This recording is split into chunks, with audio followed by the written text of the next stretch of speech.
The rain had been falling for hours. Not the sort of rain that hurried folks indoors with worried faces. No, this was the gentle kind. The kind that tapped softly against old cabin windows like careful little fingers, never asking to come in, only reminding everyone that the world outside had slowed down for the evening. The fire beside my bed glowed with a warm orange light. Every now and then a small log settled deeper into the coals with a quiet crackle, sending tiny sparks dancing up the stone chimney. I pulled my old handmade quilt a little closer around my shoulders. My grandmother stitched this quilt before I was born. Truth be told, even after all these years, it still carries the feeling of home. Now, my boy, come a little closer to the fire. There's plenty of room here. You don't have to say a word. Just let the rain do most of the talking tonight. People talk a great deal about yoga these days. Seems like everywhere you look, someone is teaching a new way to quiet the mind, slow the breath, or ease a tired body. And I reckon that's just fine. Anything that helps folks find a little peace has its place.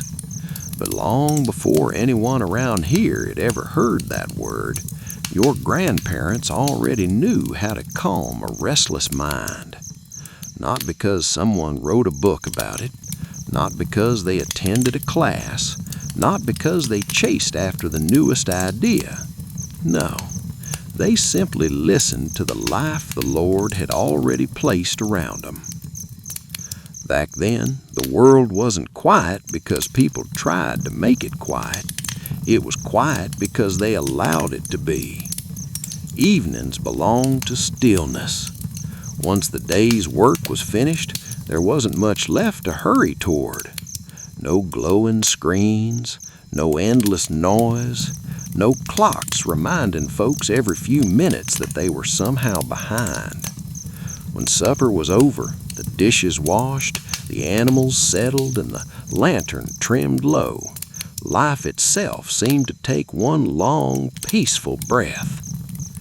I remember lying just where I am now, a young boy with tired boots sitting beside the bed, watching my grandfather ease himself into his old rocking chair.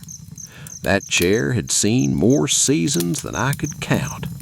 Its wooden arms had become smooth from years of patient hands, and every evening, without fail, it welcomed him home. He never rushed into it, no sir. He lowered himself slowly, almost as though he were thanking the chair for another day's comfort. Then he would rock, back and forth, back and forth. The rhythm never changed. Not fast, not slow, just steady enough that after a few minutes, even my own breathing began to follow along without me noticing. You see, I didn't understand it back then. I thought grandfather was simply resting after work in the fields. But years later, after life carried me across many miles, after I met folks who searched high and low for peace, I realized something wonderful. Grandfather had been teaching me without ever giving a lesson. His rocking wasn't only for tired muscles, it was for a busy heart. He would close his eyes for a moment, draw one slow breath through his nose, hold it gently, and then let it leave as softly as the evening wind passing through pine trees. No counting, no special method, no fancy words, only patience, only gratitude, only stillness. Sometimes I would try to copy him. I'd breathe in too quickly, breathe out with a puff, and he'd chuckle under his gray beard. "Easy there, son," he'd say with a smile. "The Lord never rushed the sunrise." Those words settled deep inside me, though I was too young to know it then. Outside, the rain kept falling, Inside, only the fire answered. Its glow danced across the cabin walls, painting warm little shadows that moved as gently as sleepy clouds. My grandmother never interrupted that quiet. She understood something many people have forgotten. Peace doesn't always arrive through conversation. Sometimes it arrives when no one feels the need to speak at all.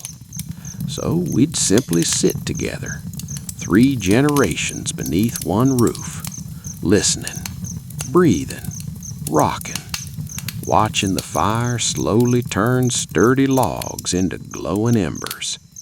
And somehow, without anyone saying, "Relax now," our shoulders softened, our thoughts became lighter. The worries of tomorrow quietly stepped outside with the rain. I reckon that may have been the very first lesson I ever learned about true rest. Not from a teacher, not from a traveler, but an old rocking chair, a warm fireplace, and a grandfather who understood that a peaceful heart cannot be hurried. The fire is still glowing tonight, my boy, and if you listen closely, you might just hear that old rocking chair begin to move once again.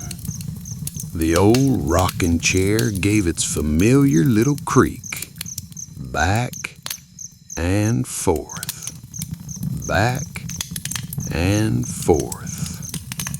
Even now, after all these years, whenever I hear a chair whisper like that, my mind wanders straight back to that tiny pioneer cabin tucked between the tall oaks.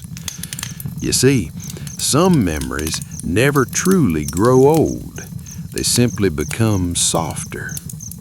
Now, my boy, my grandfather once told me something I didn't understand until I had more gray in my beard than brown. He said, "A busybody grows tired, but a busy mind forgets how to rest." At the time, I thought he was only speaking about long days in the fields. Truth be told, he was talking about something much deeper. Back then, our days were full of honest work. The sun usually found us already awake. Before breakfast, there were chickens to feed, water to carry, wood to split, and gardens waiting for careful hands. By the time evening arrived, every muscle had earned its weariness. Yet something remarkable happened once the work was done. No one carried the day's burdens into the night. Grandfather had a simple custom.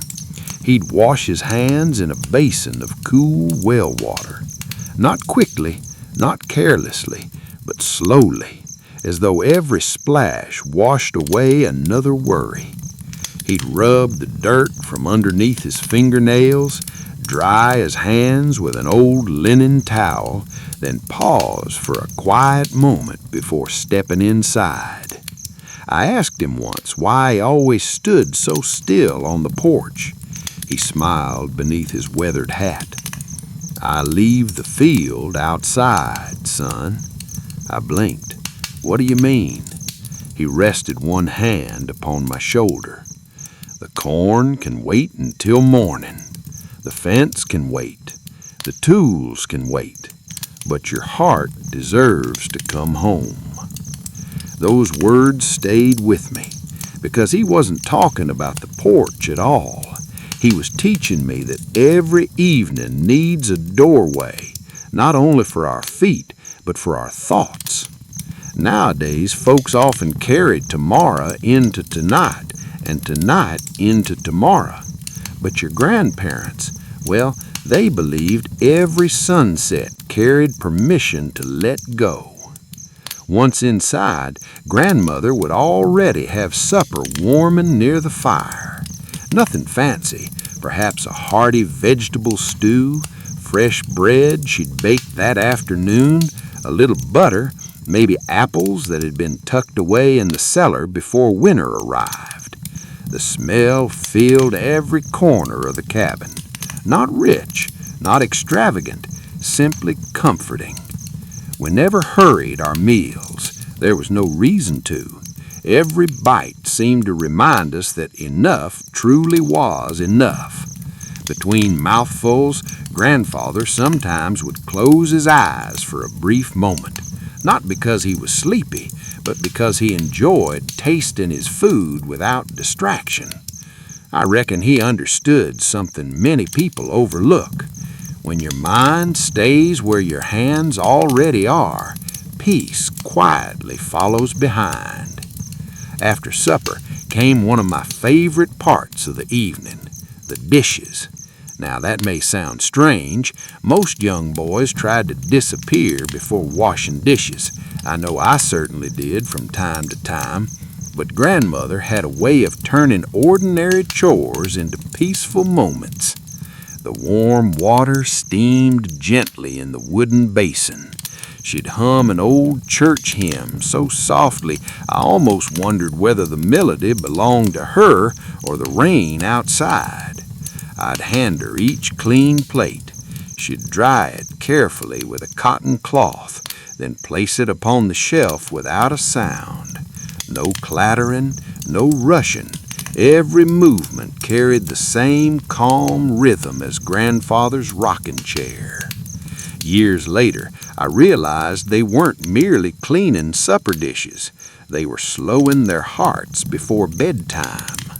Everything had its own gentle pace. Even work could become restful when no one hurried it. The rain outside began to grow lighter.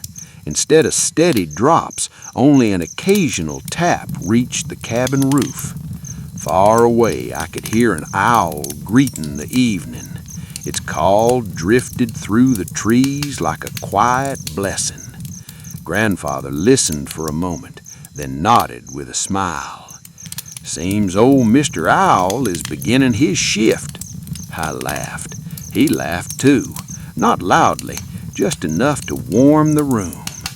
Silence returned almost immediately afterwards, and somehow that silence never felt empty. It felt full of belonging, full of gratitude, full of people who had learned that love does not always need words.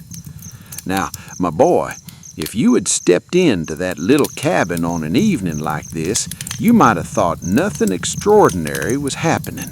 No celebrations, no grand speeches, no exciting adventures. Just a family, a fire, a little rain, and hearts that knew how to settle gently before sleep. Looking back now, I believe that was one of the greatest gifts my grandparents ever gave me. They showed me that peace isn't something you search for in distant places. Sometimes it's waiting quietly inside an ordinary evening, just beyond the sound of a fading rain, where Grandfather would soon invite me to take a slow walk beneath the tall pines before the night grew too dark. The rain had almost finished its song by then. Only a few gentle drops still clung to the cabin roof, slipping now and then onto the soft earth below. The air that drifted through the cracked window smelled of wet pine, fresh soil, and the faint sweetness of wildflowers resting beyond the fence. Grandfather stood from his rocking chair with the same slow care he gave to everything. He reached for his old wool coat, though the evening was not especially cold. "I reckon a little walk'll do us both some good," he said. Now, my boy, those evening walks were never meant to cover many miles. They were never about reaching a destination. They were simply about being present with the world the Lord had made. As a young boy, I was always eager to hurry ahead. I'd take 3 quick steps while Grandfather took only 1. Before long, I'd be several paces in front of him. Every single time, I'd hear his warm voice behind me. "Easy now, son." I would stop and turn around. He'd smile beneath the brim of his old hat. "The trees aren't going anywhere. Neither are the stars. And tomorrow will arrive whether we chase it or not." Truth be told, those words became wiser every year of my life. We stepped onto the narrow dirt path that wound behind the cabin. The grass still carried tiny drops of rain that sparkled whenever the firelight reached them through the doorway. Soon the cabin disappeared behind us. Only the gentle glow from its windows remained, shining through the trees like a welcoming lantern.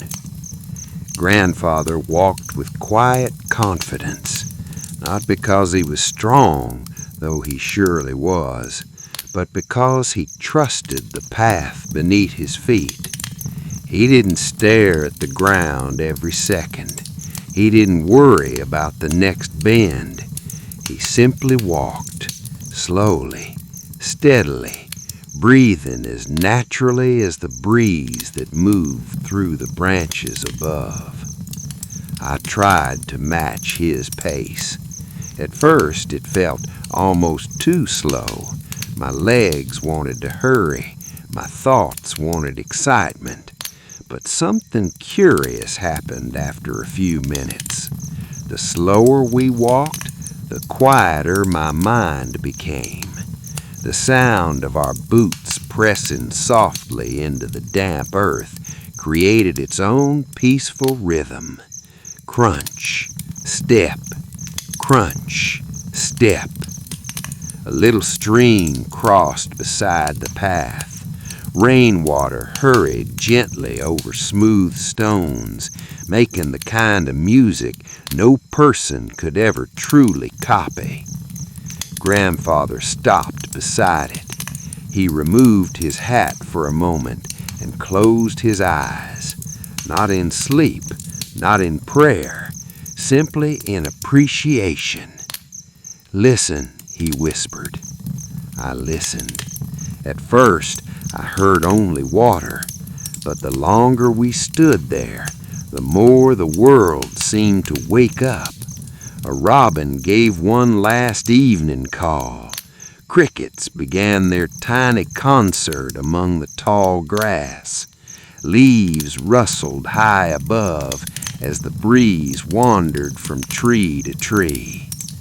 Somewhere deeper in the woods, a distant frog answered with a sleepy croak. It was as though every living thing had agreed to greet the coming night together. You see, no one called it meditation back then. We simply called it paying attention. Grandfather believed that when you truly listened to creation, your own worries became much smaller. He bent down beside the stream and picked up a smooth stone. It fit neatly into the palm of his hand. He handed it to me. "Feel that." I turned it over between my fingers. It was cool from the rain. Its edges had been rounded by years of flowing water. "There isn't a sharp corner left," Grandfather said. The stream never argued with the stone. It simply stayed patient, day after day, year after year, until even something rough became smooth. He smiled kindly. The heart works much the same way. I held that little stone all the way home. Truth be told, I wish I'd kept it forever, not because it was valuable, but because it carried a lesson too gentle to forget. As twilight settled over the forest, the first stars quietly appeared above the darkening treetops. One by one, without hurry, without noise. Grandfather looked up and tipped his hat ever so slightly. "Look there," he said softly. "The Lord never lights all the stars at once. He lets the night unfold a little at a time." I looked upward until my neck grew tired. The sky seemed endless, yet somehow, instead of making me feel small, it made me feel safe, as though there was room enough in this great big world for every hope, every prayer, and every peaceful breath. We turned back toward the cabin. Its warm light was waiting faithfully through the trees. The chimney sent one thin ribbon of smoke into the cool evening air, and from somewhere inside I caught the comforting smell of Grandmother's cinnamon tea beginning to steep, a quiet invitation to slow down even more before the night came to its gentle close. The sweet scent of cinnamon drifted farther through the cool evening air with every step we took toward the cabin. It wasn't a strong smell, just enough to let us know that Grandmother was waiting, just as she always did. Now, my boy, there is something deeply comforting about returning home after a quiet walk. Not because you've traveled far, but because the journey has made your heart feel lighter than when you left. Grandfather opened the old wooden door without a sound. A wave of warmth welcomed us inside. The fire still glowed patiently in the stone fireplace. The kettle rested above the gentle flames, sending little curls of steam toward the ceiling. Grandmother looked up from her chair and smiled. She didn't ask where we'd been. She already knew. Those evening walks had become as much a part of our family as the sunrise itself. "Sit yourselves down," she said softly. "The tea's ready." Truth be told, I don't believe I have ever tasted tea quite like hers again. Perhaps it was the cinnamon. Perhaps it was the touch of wild honey she'd gathered earlier that season. Or perhaps it was simply the love with which she prepared every cup. Grandfather wrapped both hands around his mug before taking the first sip. He always paused first, almost as though he were thanking the warmth before receiving it. I copied him without thinking. My small hands disappeared behind the large cup. The heat gently spread through my fingers. Outside, the last few raindrops slipped from the branches. Inside, everything felt still. No one hurried to fill the silence. You see, silence was never something my grandparents feared. They welcomed it. They believed quiet moments gave the soul room to breathe. Grandmother finally spoke after several peaceful minutes. "Did you boys hear the creek singing tonight?" Grandfather nodded, as pretty as ever. She smiled. I could hear it from the porch. That was all. No long conversation, no endless chatter. Just a few gentle words resting comfortably inside a much larger silence. Nowadays, people often believe every quiet moment must be filled with music, filled with talking, filled with something. But my grandparents taught me another way. Sometimes the sweetest part of an evening is the space between words. After our tea, Grandmother reached for a worn Bible resting on the small table beside her chair. Its leather cover had softened with age. The pages had turned golden around the edges from many years of careful hands. Grandfather removed his hat. Without anyone saying a thing, the room grew even quieter. Now, my boy, this wasn't a grand ceremony. There were no long speeches, no loud voices, just an ordinary family ending an ordinary day with thankful hearts. Grandmother opened to the book of Psalms. Her voice was gentle, almost like another part of the firelight itself. She read slowly, never rushing, allowing every sentence to settle softly into the room.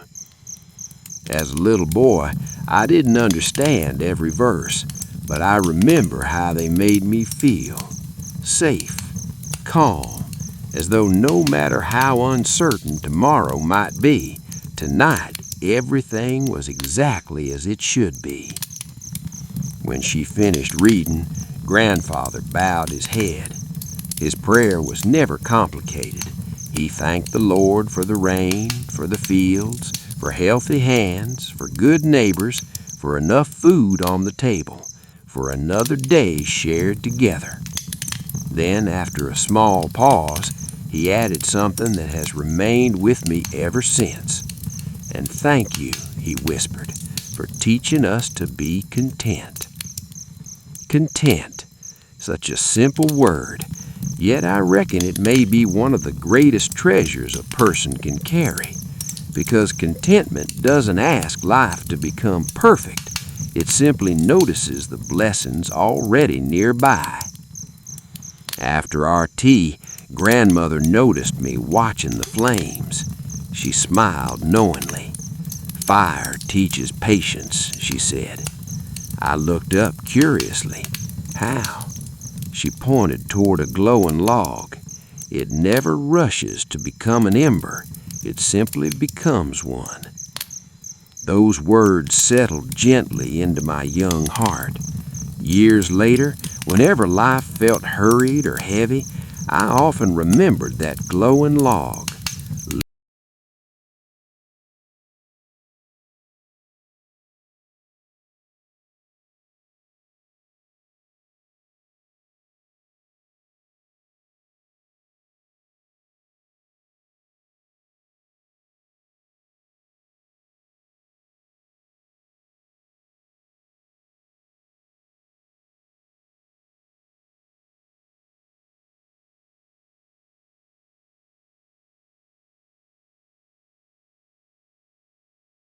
Where an old family keepsake rested, carrying a story he had promised me to tell before bedtime.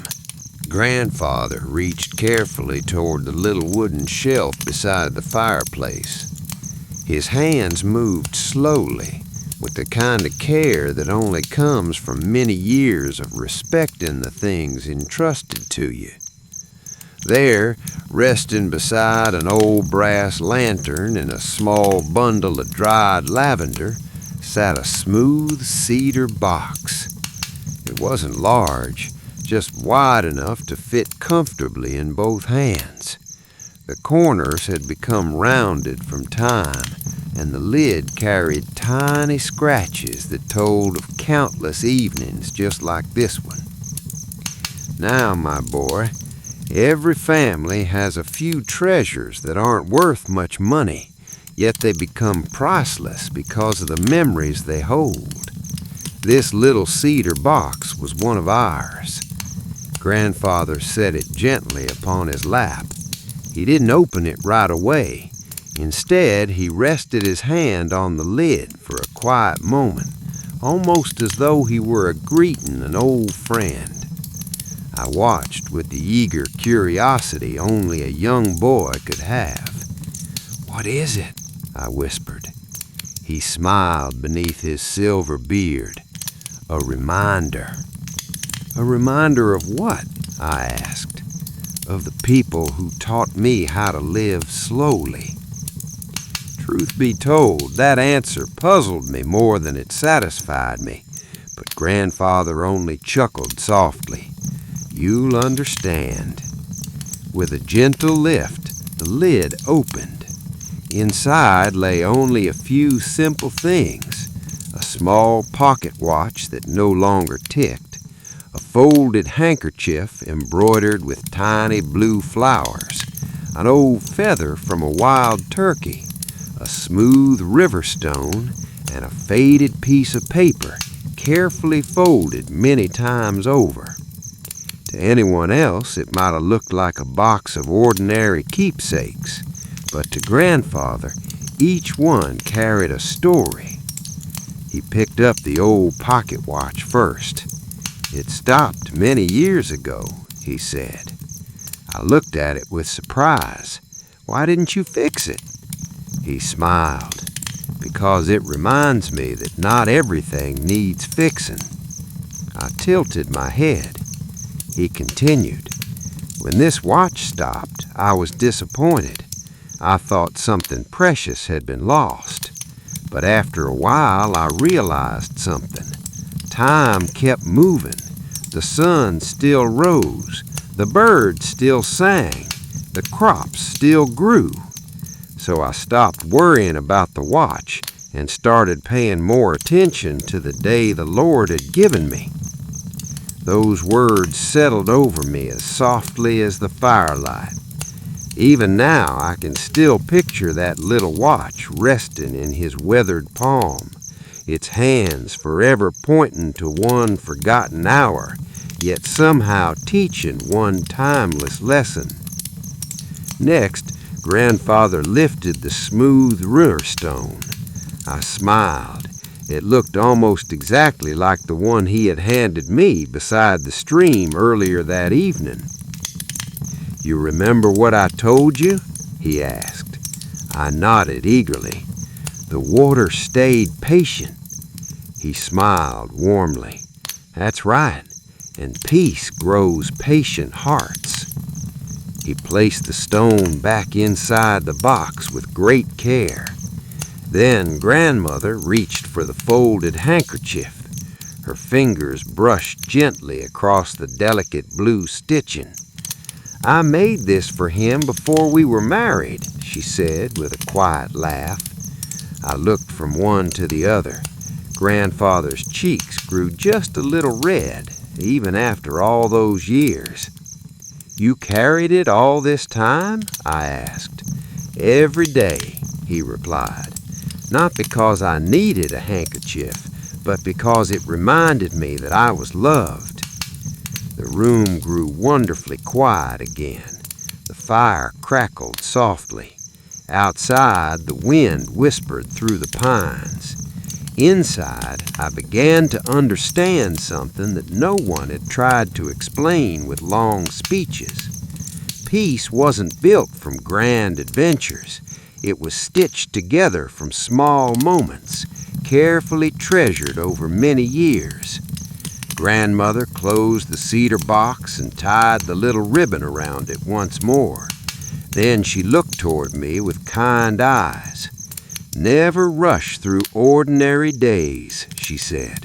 "One of them may become the memory that comforts you when your hair turns gray." I didn't answer. I simply watched the glowing embers shift gently beneath the logs. Their warm light filled every corner of the cabin. The clock on the mantel ticked softly, not loudly enough to hurry us, only quietly enough to remind us that another peaceful evening was becoming another precious memory. Grandfather leaned back in his rocking chair once more, back and forth, back and forth. The familiar rhythm returned, as comforting as a lullaby. After a few slow breaths, he looked toward the frosted window. A thin mist had begun to rise over the fields beyond the cabin. The moonlight rested upon it like a soft silver blanket. He smiled gently and said, "Come morning, that meadow will look like it's wearing clouds." I hurried to the window to see for myself, and what I found waiting beyond the glass became one of the quietest, most beautiful lessons my grandfather ever shared with me. I stood quietly beside the old window, careful not to breathe too hard against the cool glass. Outside, the meadow stretched peacefully beneath the moonlight. A soft blanket of mist had settled over the grass, drifting so gently that it almost seemed alive. It moved without hurry, without purpose, simply following the quiet rhythm of the night. Now, my boy, when I was young, I thought the mist was something magical. It looked as though the clouds had climbed down from the heavens just to rest upon our little field. Grandfather joined me at the window. He folded his arms comfortably and gazed out with the familiar smile that always appeared when nature had something to teach. "Beautiful, isn't it?" he whispered. I nodded. "It looks like a dream." He chuckled softly. "I reckon dreams borrow a little beauty from evenings like this." For several long moments, neither of us spoke. There was nothing that needed saying. The meadow seemed to tell its own story. The tall grasses swayed ever so slightly in the gentle breeze. A few fireflies drifted lazily above the mist, their tiny lights blinking like distant stars that had wandered down to earth. Somewhere beyond the trees, a whippoorwill called into the night. Its lonely little song echoed softly across the fields before fading into silence once more. Grandfather rested one hand lightly on the wooden windowsill. "You see, son," he said, "the world has its own way of breathing." I looked up at him. "What do you mean?" He smiled without taking his eyes from the meadow. "Watch closely." I watched. The mist rolled slowly across the grass. The branches bowed gently whenever the breeze passed through. The fire behind us crackled now and then. Even my own chest rose and fell with each calm breath. After a while, I began to notice it. Everything had a rhythm. Nothing forced, nothing rushed. The whole world seemed to move together in quiet harmony. Grandfather finally spoke again. "When folks stop paying attention," he said, "they begin to think peace has disappeared. But it hasn't. They've simply stopped noticing it." Truth be told, those words have returned to me many times over the years, especially during seasons when life felt noisy or uncertain. Whenever my thoughts became tangled like brambles, I'd remember that moonlit meadow, and I'd remind myself to notice again, to notice the breeze, the birds, the warmth of a cup held between both hands, the sound of rain upon the roof, the smile of someone dear. Sometimes the smallest blessings are the easiest to overlook. Grandmother quietly joined us at the window, carrying 3 warm wool blankets folded over one arm. Without interrupting our silence, she placed one around Grandfather's shoulders, another around mine, then wrapped the last one around herself. No words were exchanged. None were needed. Her gentle kindness spoke more clearly than conversation ever could. She always seemed to know exactly what someone needed before they asked. I reckon that, too, was a kind of wisdom. Not the wisdom found in books alone, but the wisdom that grows from years of loving people well. The fire had burned lower now. The bright flames had settled into glowing embers that shimmered with a deep, comforting orange. Grandfather looked toward him and smiled. "Come here over here," he said softly. We returned to our chairs. He pointed toward the glowing coals. "See how the brightest fire becomes the gentlest warmth?" I nodded. It doesn't have to roar all night to keep the cabin warm. I thought about that for a while. As a boy, I admired the tall flames. They were exciting. They danced and leapt high into the chimney. But now, sitting beside those steady embers, I realized something different. The greatest comfort wasn't in the excitement of the fire. It was in its quiet faithfulness. Perhaps our hearts are much the same. We don't need to burn brightly every moment. Sometimes the deepest peace comes when we simply glow, steady, warm, and content. Grandmother smiled as if she had been thinking the very same thing. She reached into the basket beside her chair and pulled out a pair of knitting needles. Click, click, click. Their soft rhythm joined the crackling fire and the whispering wind outside. Before long, the entire cabin seemed wrapped in a gentle lullaby of simple sounds. No one hurried the evening toward bedtime. Bedtime arrived naturally, just as the stars had appeared earlier, one quiet moment at a time. Grandfather leaned back, listening to the peaceful music of the cabin.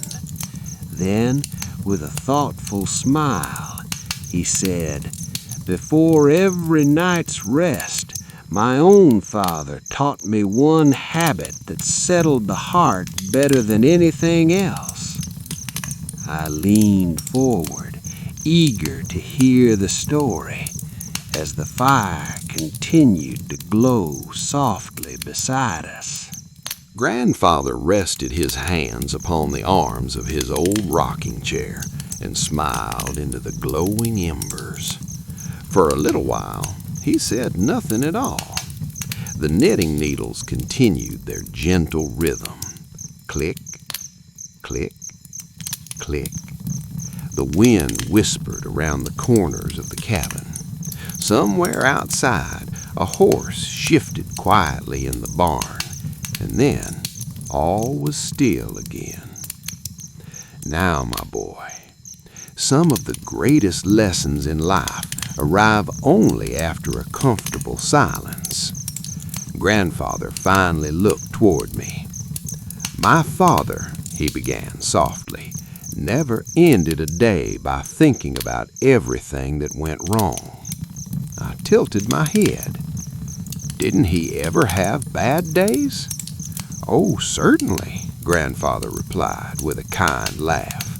"More than a few.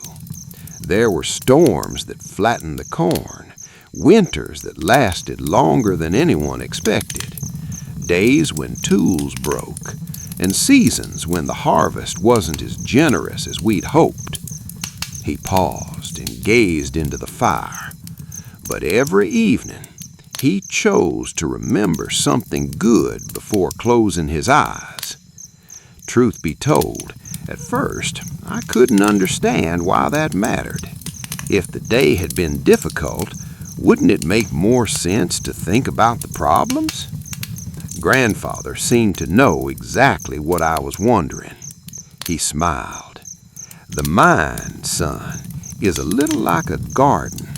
If you spend all evening watering your worries, they'll be the first thing that grows tomorrow. But if you water gratitude, well, he looked around the cozy cabin, you begin to notice blessings that were quietly waiting all along. Those words settled into my heart as gently as fresh snow upon a field. Grandmother nodded in agreement. Without saying anything, she reached for a small woven basket resting beside her chair. Inside were tiny pieces of paper and a short pencil worn down from years of use. I watched curiously. Every evening before bedtime, she wrote just one sentence. Never a long story, never a list, just one simple blessing from that day. Sometimes she wrote, "The rain helped the garden." Another evening, "The children laughed during supper." Or perhaps, "The robin returned to the old oak tree." Nothing extraordinary, only ordinary moments made precious because someone had taken the time to notice them. When she finished writing, she folded the little paper neatly back into the basket. I asked her once, "Why don't you read them again?" She smiled warmly. "I don't need to. The writing teaches my heart to look for goodness while the day is still happening." I reckon that may have been one of the wisest habits I ever witnessed. She wasn't collecting memories. She was training her eyes to see grace. Years later, I tried the same practice for myself. Some evenings, my blessings seemed very small. A warm loaf of bread, a kind neighbor, the smell of pine after rain, the laughter of grandchildren playing outside. Yet somehow, the more I searched for one blessing, the easier it became to find another. Grandfather slowly rose from his chair and opened the cabin door just a crack. Cool night air slipped inside, carrying the sweet scent of damp earth and cedar. He breathed deeply, not quickly, not loudly, just one slow, peaceful breath, then another. "You see," he said quietly, "night was never meant to frighten us. It was given so the world could rest." He stepped back inside and closed the door with gentle care. No slam, no rush, only the soft click of the old latch settling into place. The cabin felt wonderfully safe. The fire glowed lower now. The shadows along the walls had grown longer and softer. Even the old clock on the mantel seemed to tick more quietly, as though it too respected the peaceful hour. Grandmother finished her knitting and folded it neatly into a wicker basket. She stretched her shoulders ever so gently. Nothing complicated, just a slow roll of the neck, a careful lift of the arms, a relaxed bend of her back. She smiled when she noticed me watching. "We've worked hard today, so we thank the Lord by caring for the body He gave us." No one called it exercise. No one counted the movements. They simply loosened tired muscles with kindness instead of force. Grandfather nodded approvingly. A body treated gently sleeps gently. Those simple stretches lasted only a few quiet moments. Then everyone settled comfortably once more. The cabin had become so peaceful that I could hear the faint rustle of the quilts hanging near the bed whenever the breeze slipped through the chimney. Outside, the stars had multiplied across the heavens until the whole sky shimmered like scattered diamonds. Grandfather looked toward the window with a contented sigh. "Tomorrow will bring enough work of its own," he said. "But tonight," he smiled at me with the same patient eyes that had taught me so much, "tonight belongs to peace." I leaned back in my chair, feeling the warmth of the fire upon my face. For the first time, I realized that true rest wasn't something that happened after falling asleep. It began long before bedtime, in the quiet choices we made as the day slowly came to its gentle end. And just then, Grandmother reached toward the old wooden shelf and lifted a weathered family photo album, inviting us to remember the faces of those whose peaceful lives had shaped our own. Grandmother carried the old photo album as though it were something living. Its leather cover had faded over the years, and the corners were softened from being opened on countless peaceful evenings. She settled back into her chair beside the fire and rested the album gently upon her lap. "Now, my boy, back then, families didn't have hundreds of photographs tucked away in little boxes or hidden inside machines. Every picture was precious. Every picture had waited patiently for its moment." Grandmother untied the worn cloth ribbon that kept the album closed. The pages opened with a soft whisper. I leaned a little closer. The first photograph showed a young couple standing beside a freshly built log cabin. The man looked proud but humble. The woman held a tiny bouquet of wildflowers gathered from the nearby meadow. Their clothes were plain, their smiles were gentle. "Who were they?" I asked. Grandfather's eyes brightened. "My mother and father." He traced the edge of the picture with one careful finger.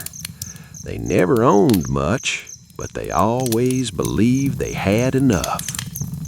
Truth be told, that may have been the greatest wealth they ever possessed. Grandmother turned another page.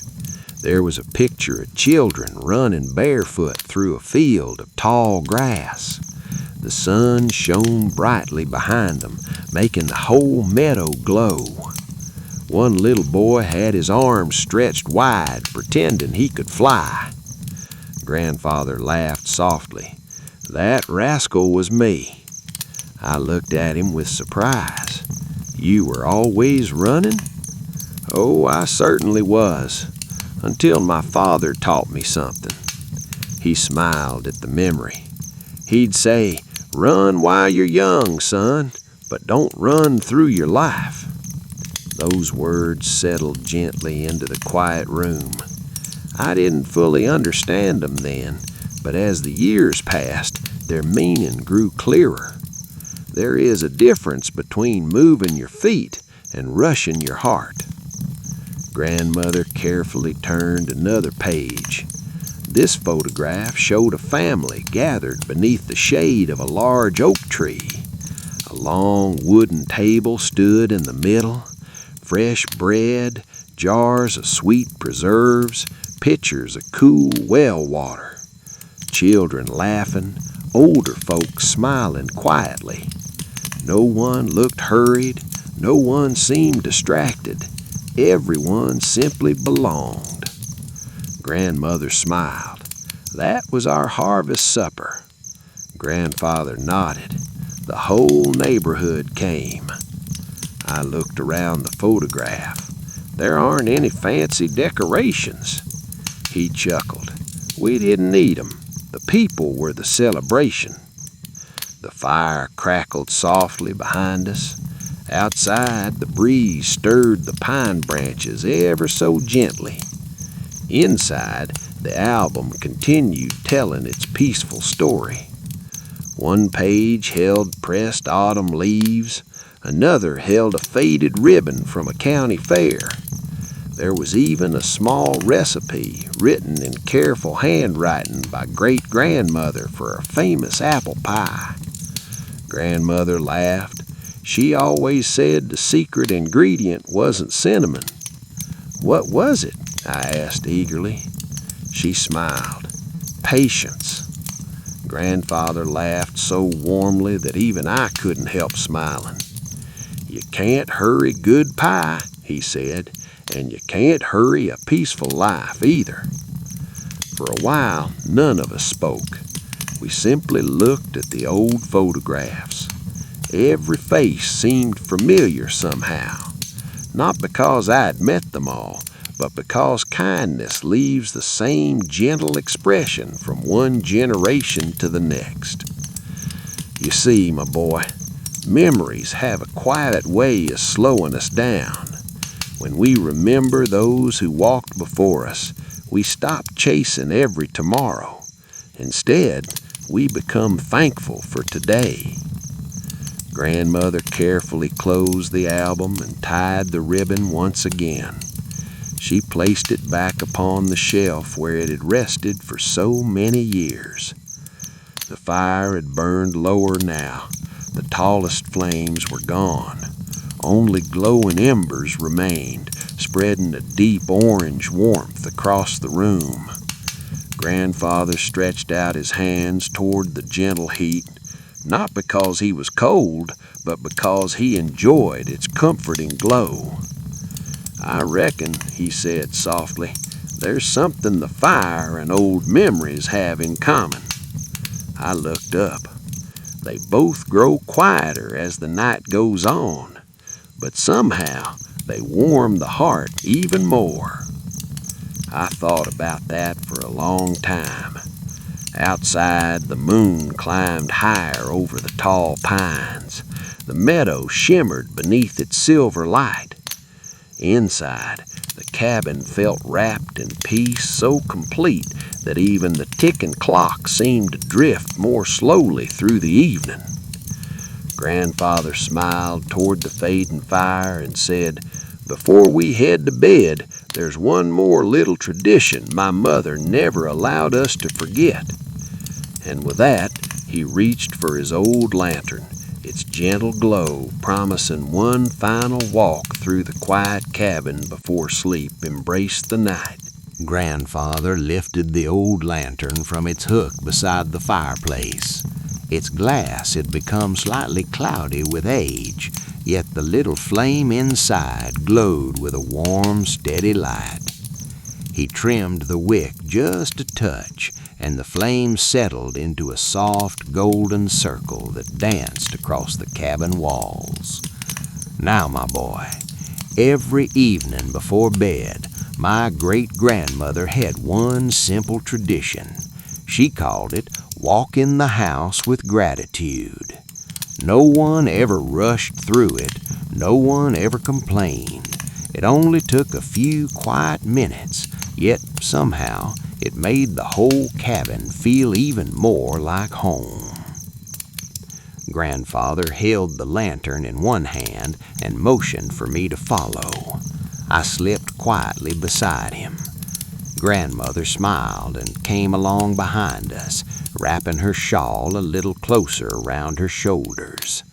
The fire continued to glow softly, filling the room with its comforting warmth as we began our slow little journey through the cabin. Our first stop was the kitchen table. Grandfather rested the lantern upon its smooth wooden surface. "This table," he whispered, "fed our family again today."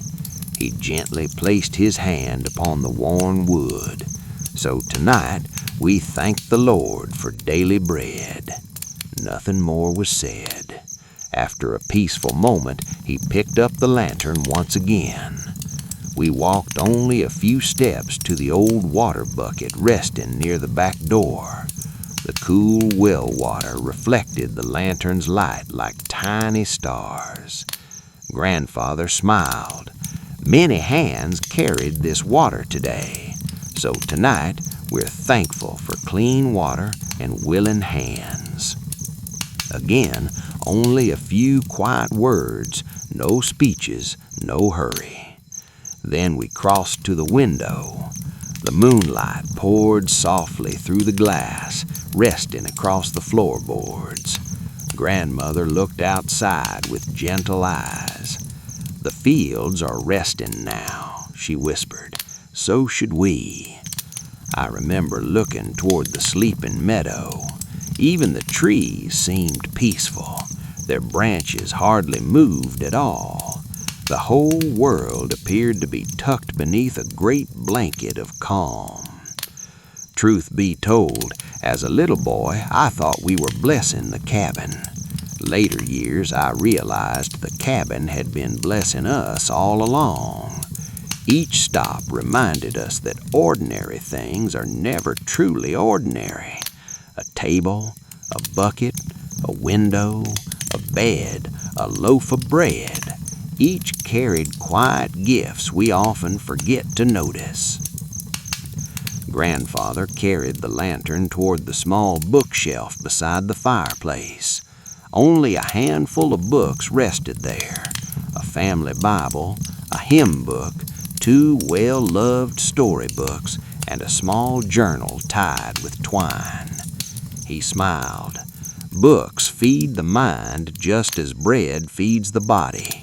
He gently touched the worn Bible, and wisdom feeds the soul. I nodded quietly. The lantern light flickered across the old pages.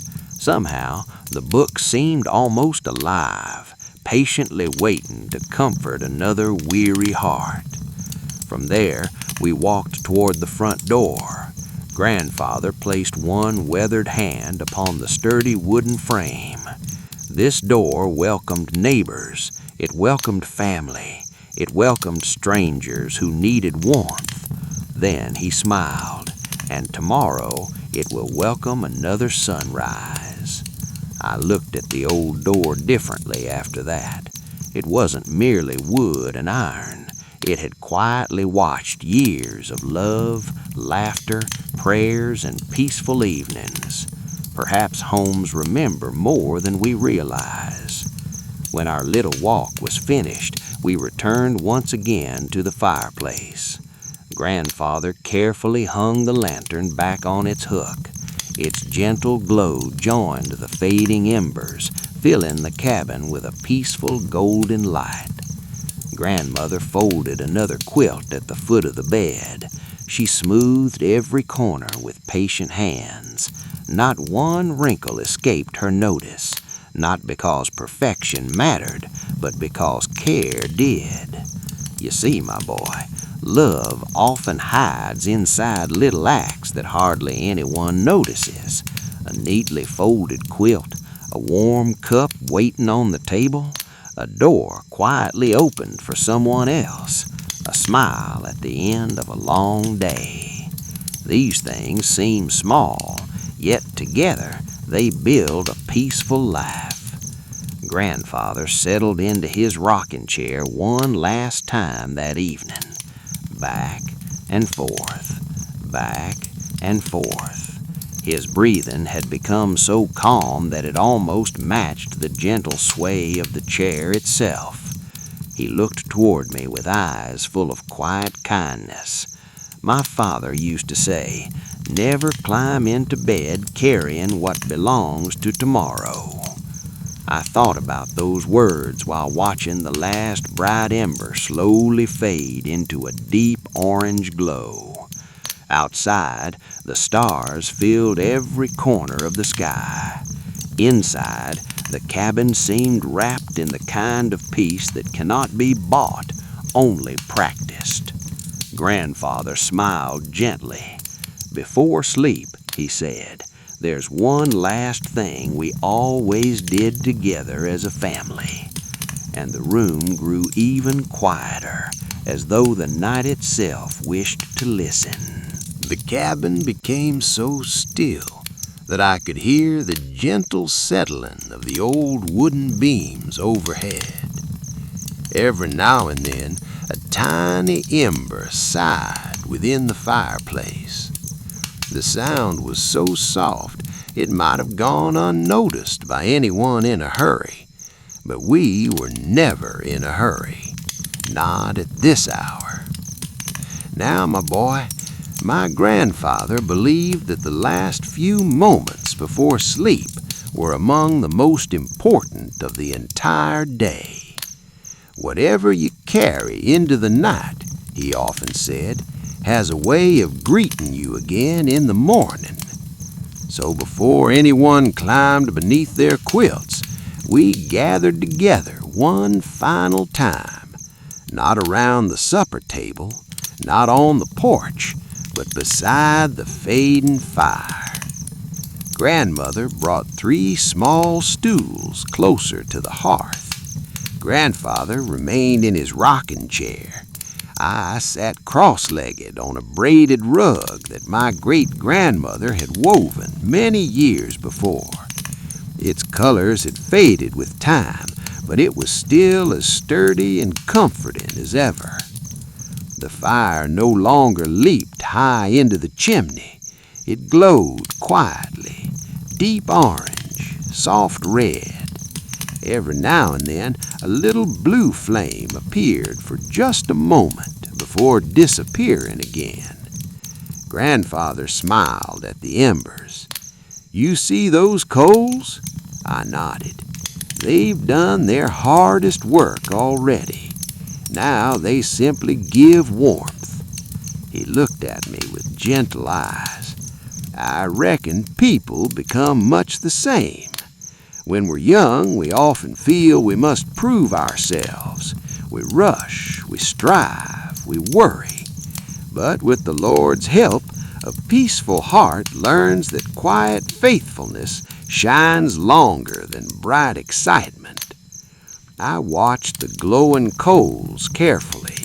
They weren't loud, they weren't dramatic, yet the entire cabin remained warm because of them. That lesson has stayed beside me all my life.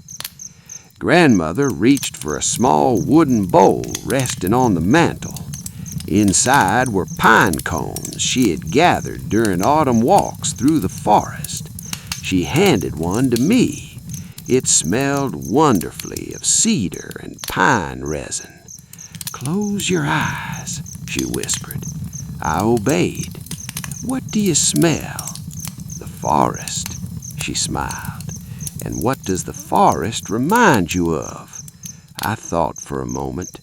"The creek, the birds, the tall trees, the quiet." She nodded. "Our hearts remember peace when we give 'em gentle things to remember." Truth be told, I never forgot the scent of those pine cones. Even now, whenever I catch the fragrance of pine after a rainstorm, I find myself back inside that little cabin, back beside the fire, back with my grandparents, back where life moved at the pace of love instead of the pace of worry. For a while, we simply sat together with our eyes closed. No one instructed us to breathe, no one counted the breaths, yet our breathing naturally became slow and even, in and out, like the breeze moving through the pine branches, like gentle waves upon a quiet lake, like the rocking chair that never seemed to lose its comfort and rhythm. Grandfather finally spoke. So many folks search far away for peace. He opened his eyes and looked around the little cabin, but sometimes it's already waiting at your own hearth. His words settled over the room like a warm blanket. Outside, the clouds had drifted away completely. Moonlight poured through the windows, silvering the floorboards and softly touching the edge of Grandmother's quilt. The stars shone brightly above the trees. It felt as though heaven itself had leaned a little closer to the earth. Grandmother rose quietly and walked to the window. She pulled the curtain halfway closed, leaving just enough space for the moonlight to remain with us. I always liked leaving a little light, she said with a smile. It reminds me that morning is already on its way. Grandfather nodded. There is comfort in knowing every night carries the promise of dawn. I wrapped my quilt a little tighter around my shoulders. The warmth of the fire, the scent of pine, the quiet breathing of my grandparents, the soft ticking of the old clock. Together they formed the gentlest lullaby I had ever known. My eyelids grew heavier. The room became softer. Even the shadows seemed to rest. Grandfather looked at me and smiled. I think, he whispered, our bedtime is drawing near. He slowly reached for the family Bible once more, gently opening it to a favorite psalm that had comforted generations before us. Its familiar words, read in his calm and loving voice, would become the final lesson before we slipped peacefully beneath our handmade quilts for the night. Grandfather opened the old family Bible with hands that had spent a lifetime planting seeds, mending fences, carrying children, and offering comfort. The pages turned slowly. Their gentle rustle blended with the quiet crackling of the last glowing embers. Now, my boy, some people read quickly because they wish to finish. My grandfather read slowly because he wished to listen.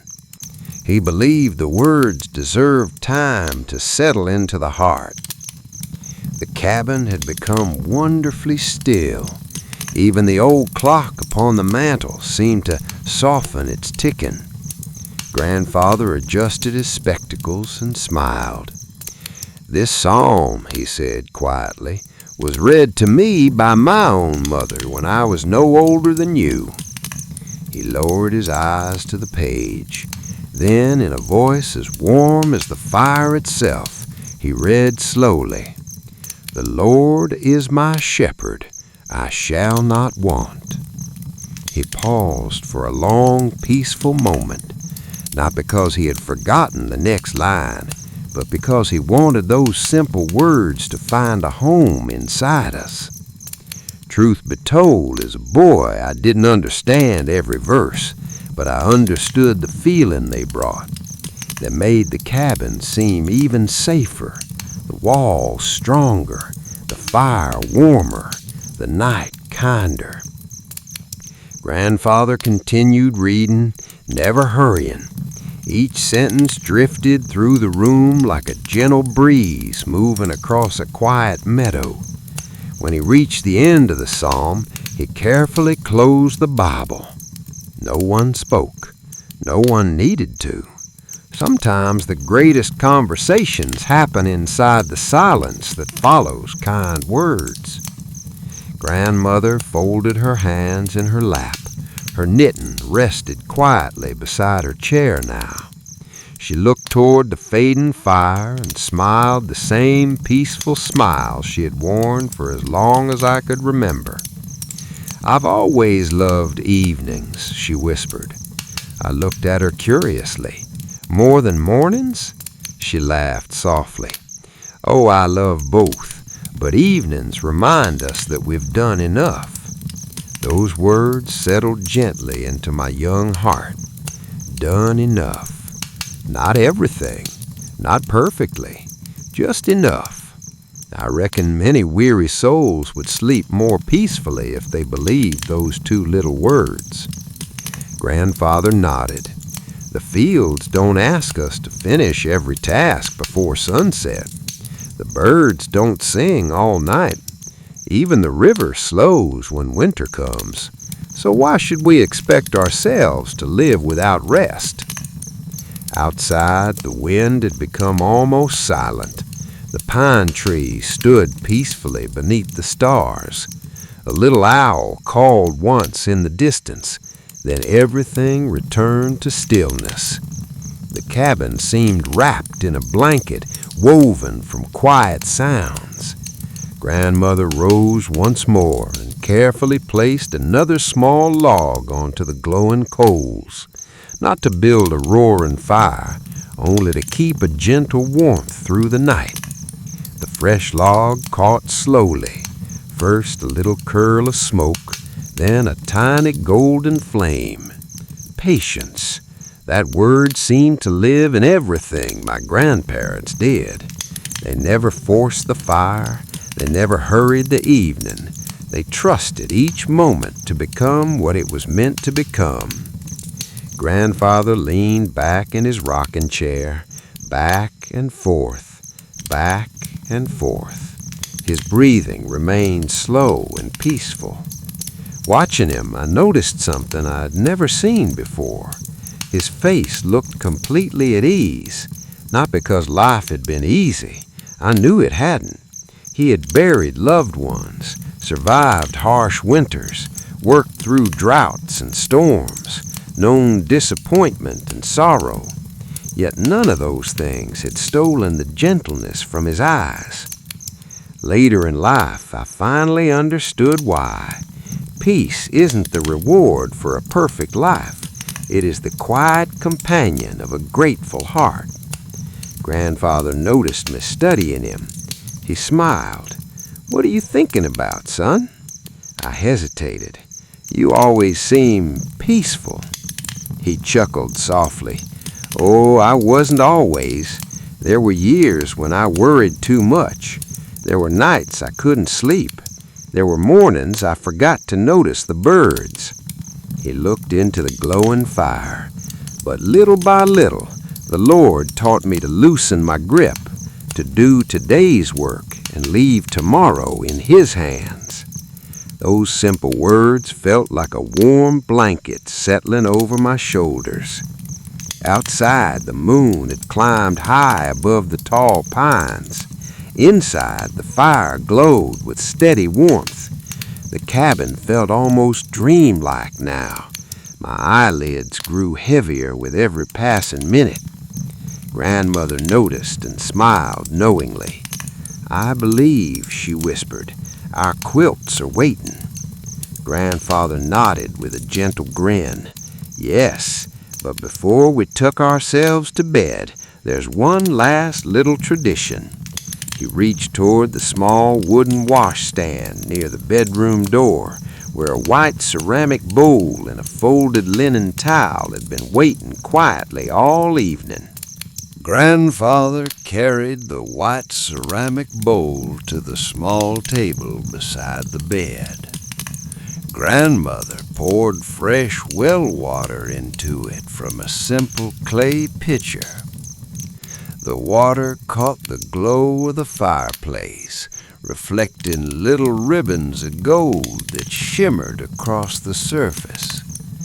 "Now, my boy," to some folks, washing before bed might seem like nothing more than another chore, but in our little cabin, it was something altogether different.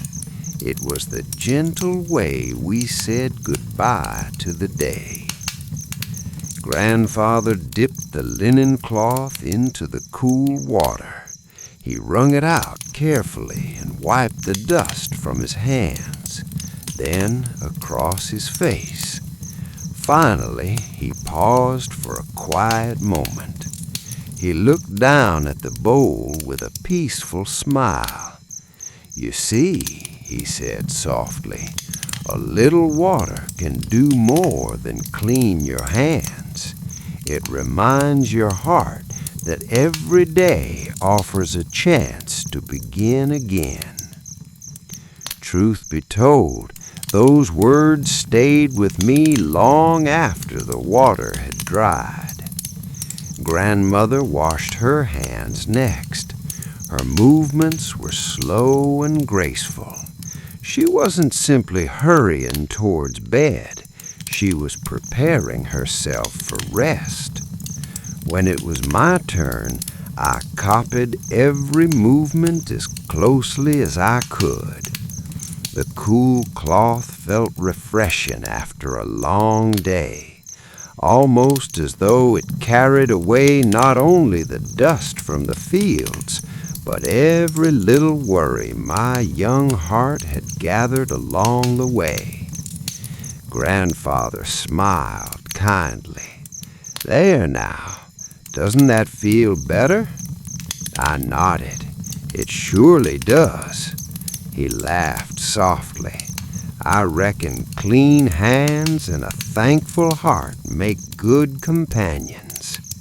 The three of us folded the towel neatly. Grandmother always folded it exactly the same way. Straight edges, careful corners, nothing hurried. Not because anyone would inspect it tomorrow, but because even small tasks deserved gentle attention. You see, when we learn to care for ordinary things, we often begin caring for ordinary moments as well. Outside, the night had grown wonderfully calm. The rain clouds were gone. Moonlight rested quietly upon the meadow beyond the window. The mist had begun to fade, leaving tiny drops of dew upon the grass. Far away, a gentle breeze wandered through the pine forest. Its soft whisper slipped through the chimney and blended with the fading crackle of the fire. The whole cabin seemed to breathe together. Grandmother opened the bedroom window just a little. Cool country air drifted inside. It carried the sweet scent of pine needles, damp earth, and blooming honeysuckle climbing along the fence. She closed her eyes and took one slow breath. "That's my favorite part of summer evenings," she whispered. "The air itself feels peaceful." Grandfather smiled. "The Lord has a way of tucking every season into bed." I looked out towards the stars.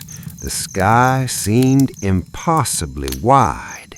Thousands upon thousands of tiny lights shimmered above the quiet world. None of them hurried across the heavens. Each simply shone where it had been placed. I found myself wondering if people were meant to live that way too.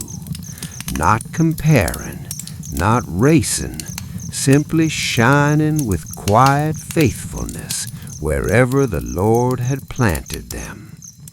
Grandfather seemed to read my thoughts.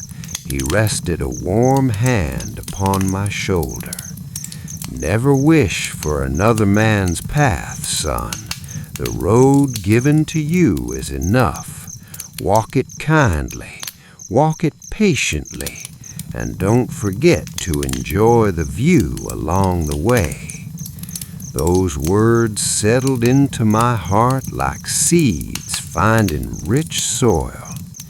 Years later, whenever life tempted me to hurry after someone else's journey, I remembered that moonlit meadow, that cool summer breeze, that warm hand upon my shoulder, and somehow I found my own pace again.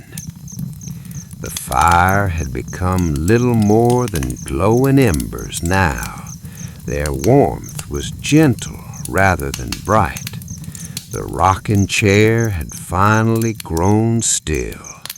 Grandmother carefully lifted the old Bible and placed it back on the shelf.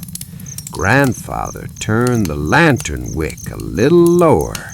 The cabin became softer, quieter, sleepier.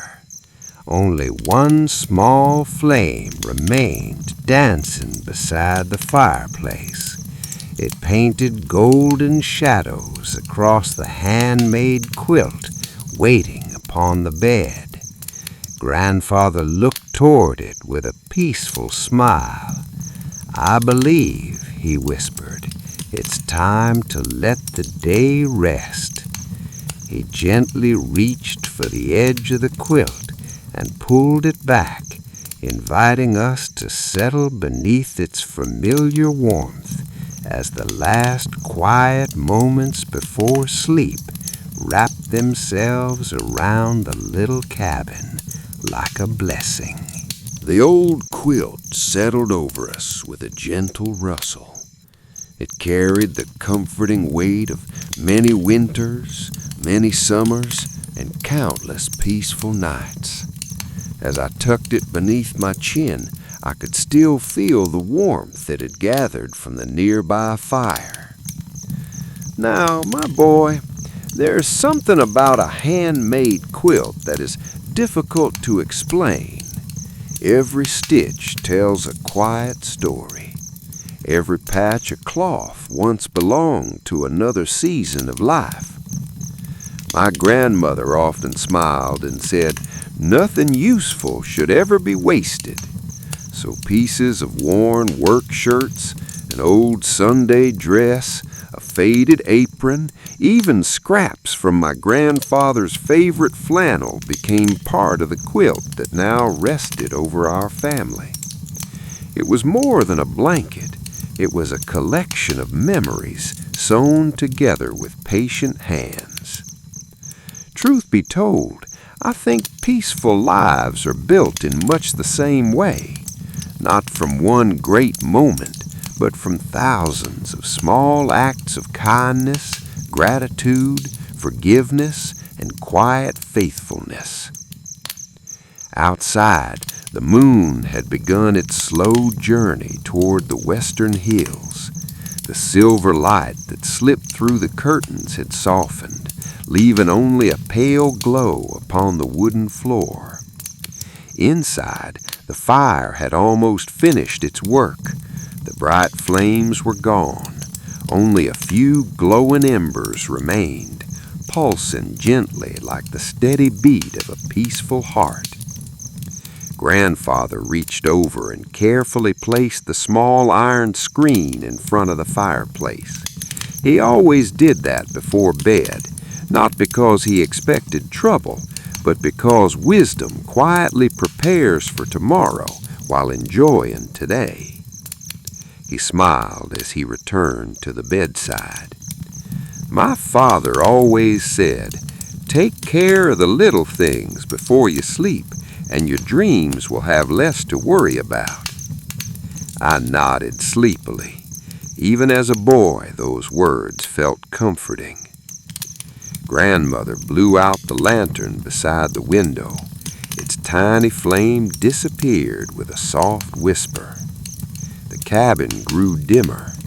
Now only the fireplace painted warm orange light across the room. The shadows stretched lazily along the walls. Nothing looked frightening. Everything looked gentle. Everything belonged exactly where it was. For a long while, none of us spoke. We simply listened. The wind moving through the pine trees, a cricket singing somewhere beneath the porch, the distant murmur of the little creek beyond the meadow, the slow breathing of those I loved. It seemed the whole world had decided to rest together. Grandfather finally broke the silence. "Do you hear that?" I listened carefully. "The creek?" "Yes. What about it?" He smiled. "It never worries about reaching the river. It simply keeps flowing." Those words drifted softly into the quiet room. How often, I wonder, do we spend our lives worrying about tomorrow when perhaps we were only meant to faithfully take today's next step? Grandmother reached over and gently brushed a strand of hair from my forehead. Her touch was light as a feather. She whispered, "You've had a full day, little one, and tomorrow will bring its own gentle blessings."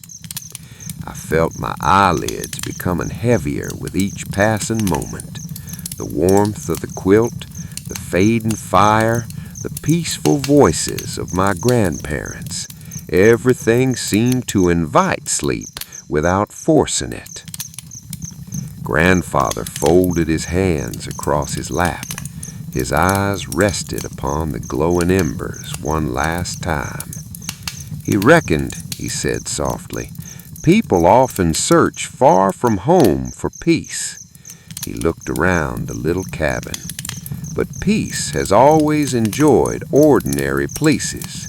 A warm meal shared with family, a slow walk beneath the trees, a thankful prayer, a quiet evening beside the fire, a grateful heart. He smiled towards me, and enough time to notice the goodness the Lord has already placed around us. Those simple words settled into the room like the final notes of a favorite hymn.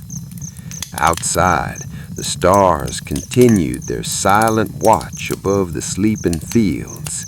Inside, the cabin had become so calm that every breath felt like part of the night's gentle lullaby. Grandmother reached over and gave my hand one last reassuring squeeze. Grandfather leaned forward and gently stirred the last glowing embers just enough to keep a little warmth through the night. Then he whispered with the softest smile, "There's only one thing left to do now, my boy." He looked toward the peaceful darkness beyond the window, where the first faint promise of tomorrow still rested far beyond the quiet horizon. The cabin had become wonderfully quiet. The last ember in the fireplace glowed like a tiny evening star, giving just enough warmth to remind us that the fire had faithfully watched over us through the night. Outside, the wind had grown gentle. The tall pine trees barely moved now, standing peacefully beneath a sky filled with countless stars. Every so often, a single leaf drifted softly to the ground. Somewhere in the distance, the little creek continued its patient journey through the meadow. It never hurried, it never complained, it simply kept flowing, just as Grandfather had said. Now, my boy, as I lie here beneath this old handmade quilt, with the rain long gone and the fire slowly fading, I often find myself thinking about those quiet evenings from so many years ago. People ask me time to time, "Old Silas, how did folks relax before yoga?" And I always smile, because the answer was never hidden in one special secret. It was woven into everyday life. We breathed slowly because no one rushed the evening. We stretched tired arms after honest work because our bodies deserved kindness. We walked through forests because the trees reminded us to be patient.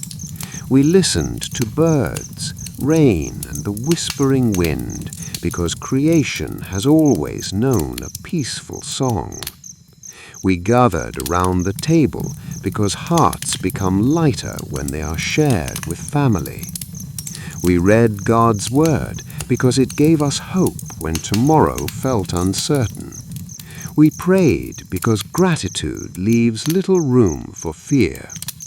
We watched the fire because steady warmth teaches us more than restless flames ever could.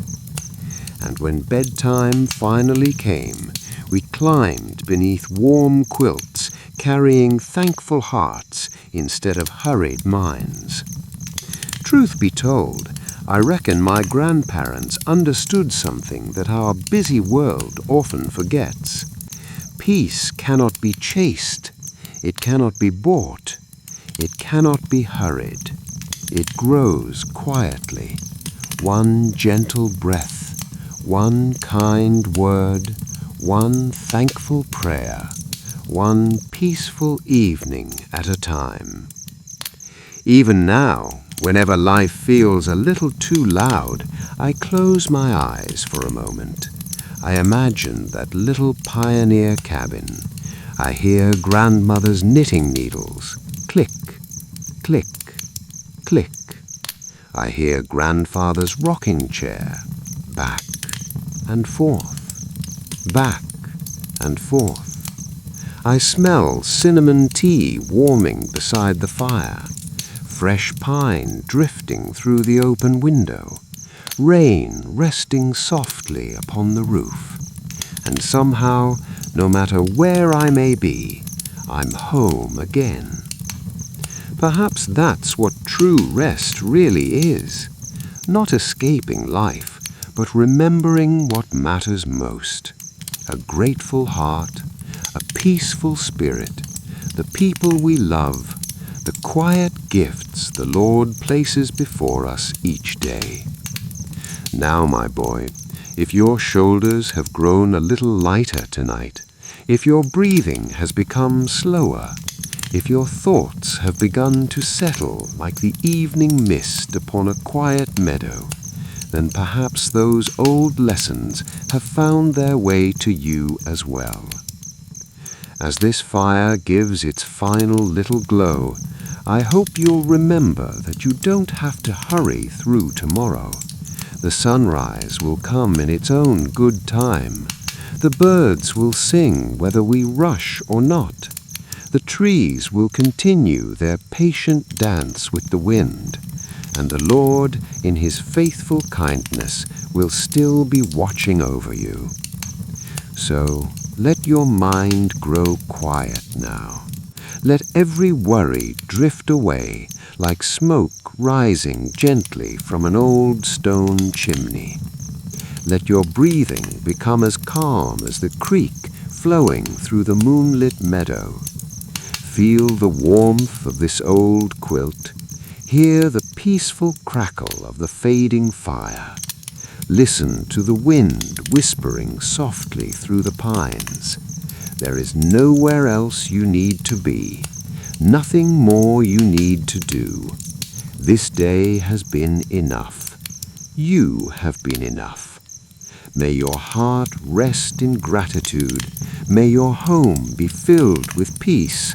May tomorrow greet you gently, and may the Lord bless your sleep with calm dreams, quiet comfort, and the simple joy of another beautiful morning. Good night, my boy. Sleep well. I'll keep the fire warm until morning.